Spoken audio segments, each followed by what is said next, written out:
All right, as far as injuries go for today's practice, Kingsley won't practice, but doing well. He had a concussion, and but he's doing pretty good right now. So, and then Xavier tweaked his ankle a little bit. He did the walkthrough. We'll see about practice as we go forward here.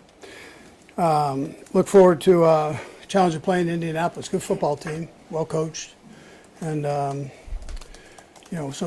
I look forward to coming to GH Field at Arrowhead Stadium, man. It's a great venue here, and we love playing here. So with that, time's yours. What does this mean Pacheco will return to practice this week? Yes. Yeah. Coach, a lot of players have discussed consistency and the lack of. Just what have you seen about it? Just hasn't been able to be consistency. What can you do at this point in the season to try to be consistent? Yeah, I mentioned it to you after the game. Just the penalties, those in this league, they get you.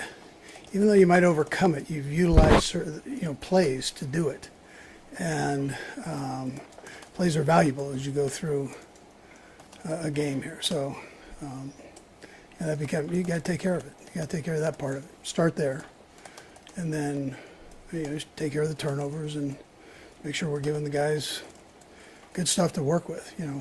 Which we look at first. I was listening to Travis's podcast, and he said he kind of felt like most of the issues have been self-inflicted. Like you guys are just making those mistakes. When you went back and evaluated everything, is that how you feel? Like it really is up to you guys to clean this stuff up? Yeah, that's and I told you I start with myself. Could do better, way better. So, giving the guys better stuff to work with, and so everybody goes through and honestly looks at it that way. Then good things normally happen. So yeah, I'd tell you yes. We've got good guys and they work hard, and so we'll make sure we take care of it. Andy, when you look at your offense, you've been pretty good still on an every down basis, yards per drive, points per drive. What's the balance between like adjusting to the record versus maybe overreacting? Yeah, we're not overreacting, but there's a certain urgency you've got to have, and to make sure that you clean up some of the stuff we've had, and so overreacting doesn't help. What helps is that you take care of your business individually and then collectively as a team. What you have to do, and the coaches are part of that, a big part of that too. So we're all in it. Along the lines of what Sam just asked me, your point differential, I think, is like third highest or something for a team that's at 5-5. So I mean, there's obviously good things. Do you feel like what you're doing is working, or do you think structurally you need to be adjusting? I know you're going to get in and tweak, and there's mistakes you want to clean up, but is the framework of the offense still the right path? Yeah, I mean, you guys see it all. So I mean, you know this, but when you do it in crucial situations, when there's a mistake, that gets you, and then it's tough to overcome at times. So we got to, whether it's a third down and short, or whether you're down at the 2-yard line and you got to back up, those type of things, those come back and haunt you when you're playing good teams. You might be able to overcome it against a not very good team, but against good teams, you gotta be sharp. And there's not a huge secret to that. You guys watch it like we watch it, so it's you gotta take care of them. As coaches, we gotta make sure we're giving the guys the stuff that they can do the best at. Andy, is it interesting, or I guess concerning to you, that you guys have not had as quick a starts as you would like, probably on offense? And are there ways that you're figuring you guys need to give maybe Patrick more in rhythm in the first quarter than past years? Yeah, Nate. Look, every year is different, so I approach it that way. Every game's different, so I go back and we look at everything, and so for games that maybe didn't start, well,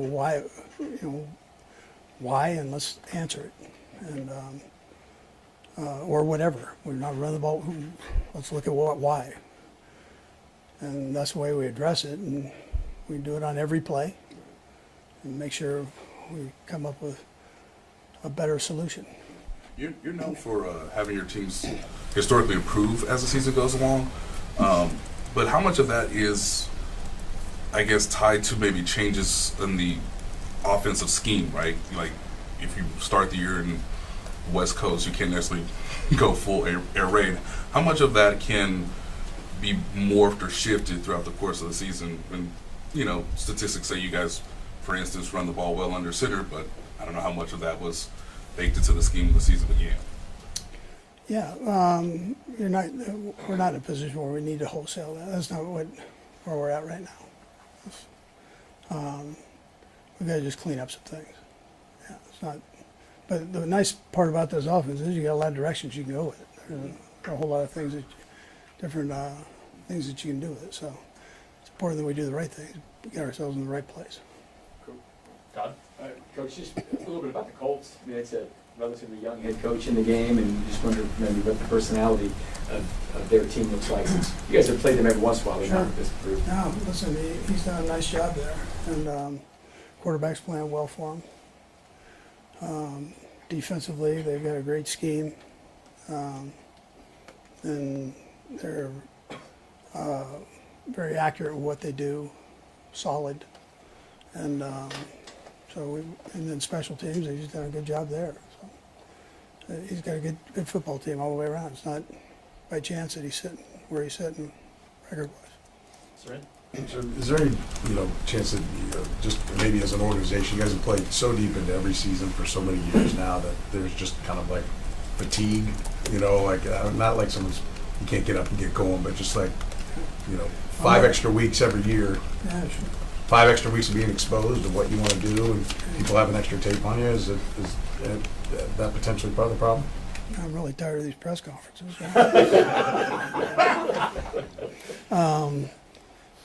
I don't think so. I mean, there's enough changeover in today's world that, it keeps it fresh and so on. But I think we're okay there. Yeah. Through 10 weeks, just how would you evaluate Patrick Shear just compared to previous seasons?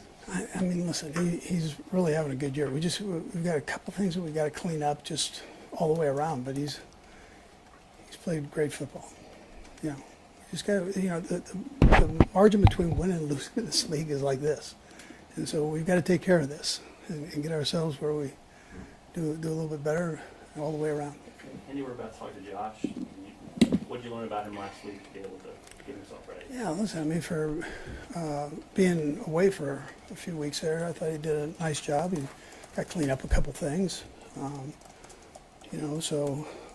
the penalties and that. But his effort, his attitude and everything was great. He was able to keep everything focused back to the football part of it. And, he had to take care of business, and he took care of it, and that's where he's at. Okay, thanks, Coach. Yep. Thanks, Jordan.